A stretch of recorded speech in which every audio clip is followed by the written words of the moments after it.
Hello dear student, কেমন আছো? I hope প্রত্যেকে শুধু ভালো না ভীষণ ভালো আছো। স্ক্রিনের ওপর একটা প্রশ্ন দেখা যাচ্ছে, তাই না?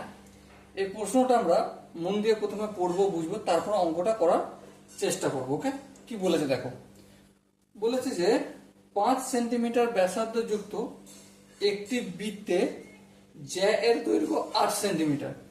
বৃত্তের কেন্দ্র থেকে জ্যা দৈর্ঘ্যটি কত? জ্যাটির দৈর্ঘ্য দূরত্ব কত? দেখো এখানে option A B C D 4টা অপশন আছে। চলো আমরা কাজ করি কি, একটা বৃত্ত অঙ্কন করি।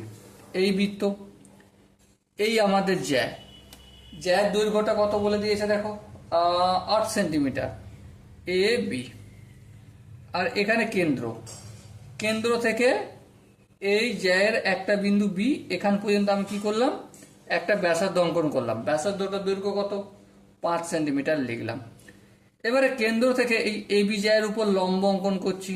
হ্যাঁ, লম্ব অঙ্কন করছি মানে দুটো সমান ভাগে ভাগ করছে। হ্যাঁ, সমান ভাগে যেহেতু ভাগ করছে, তাহলে এই পুরোটা যদি 8 সেন্টিমিটার দৈর্ঘ্য হয়, তাহলে এখানটা হবে 4 আর এখানটা হবে 4। হ্যাঁ, এবারে কি বলেছে যে কেন্দ্র থেকে জ্যায়ের দৈর্ঘ্য কত, মানে এইখানটা কতটা জিজ্ঞাসা করতে দিয়েছে। এবার দেখো আমি নাম দিচ্ছি এটা ও, আর এখানটা নাম দিচ্ছি সি। এবারে একটা ত্রিভুজ তৈরি হলো এটা, তাই না? আর এটা 90 ডিগ্রি, তার মানে এটা হচ্ছে এক প্রকার সমকোণী ত্রিভুজ।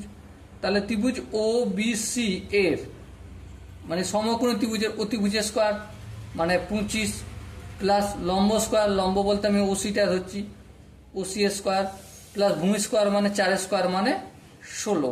16টা যদি এদিকে আনি তাহলে 25 থেকে 16 বিয়োগ করলে 9 হবে, ইকুয়াল টু ওসি স্কোয়ার। স্কোয়ারটা এদিকে আসলে রুট হবে, 9 root under root of 9 equal to কি, √9 মানে কি 3, তাই না? তাহলে এই দূরত্বটা কেন্দ্র থেকে যায় লম্ব দূরত্বটা কত হবে? 3 সেন্টিমিটার। সো এখানে যে 4টা অপশন আছে, সো এই 4টা অপশনের মধ্যে কোন অপশনটা ঠিক? অবশ্যই option B is the right answer. So dear student, I hope তোমরা এই কোশ্চেনের প্রতিটা স্টেপ বুঝতে পেরেছো। যদি কোনো স্টেপ বুঝতে অসুবিধা থাকে, ডাউট থাকে বা কনফিউশন থাকে, তার জন্য কি করতে হবে, কমেন্ট বক্সে জানাতে হবে। ওকে, আর এতদূর যেহেতু ভিডিওটা দেখেই নিয়েছো, আই হোপ যদি বুঝতে পেরে থাকো তাহলে একটা লাইক, একটা শেয়ার আর একটা সাবস্ক্রাইব তোমার কাছ থেকে আশা করি। ওকে, সো দেখা হচ্ছে পরবর্তী সেশনে। ততক্ষণ পর্যন্ত ভালো থেকো, সুস্থ থেকো এবং জয় হিন্দ।